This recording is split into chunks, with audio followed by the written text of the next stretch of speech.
एक दिन जंगल में एक खरगोश और एक कछुआ आपस में बात कर रहे थे।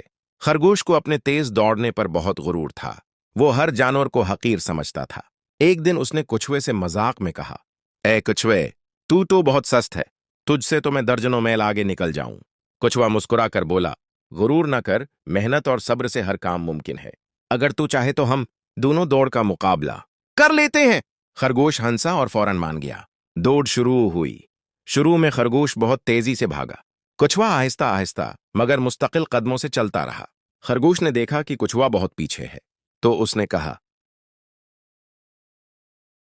चलो जरा आराम कर लूं, फिर आसानी से जीत जाऊंगा। वो एक दरख्त के नीचे लेट गया और सो गया। दूसरी तरफ कछुआ मुसलसल आगे बढ़ता रहा, न रुका, न थका, न गुरूर किया। जब खरगोश जागा तो उसने देखा कि कछुआ मंजिल तक पहुंच चुका है और मुकाबला जीत गया है। खरगोश शर्मिंदा हुआ, उसका गुरूर टूट गया। कछुए ने आजिजी से कहा, है दोस्त, कामयाबी तेज चलने में नहीं। उस कहानी से हमें यह सबक मिलता है कि गुरूर और तकब्बुर अल्लाह ताली को सख्त नापसंद है, जैसा कि कुरान मजीद में फरमाया गया। बेशक अल्लाह ताली मुतकब्बिर और फख्र करने वालों को पसंद नहीं करता। सब्र और मेहनत करने वाला इंसान आखिरकार कामयाब होता है। अल्लाह ताली कुरान में फरमाता है, बेशक अल्लाह सब्र करने वालों के साथ है।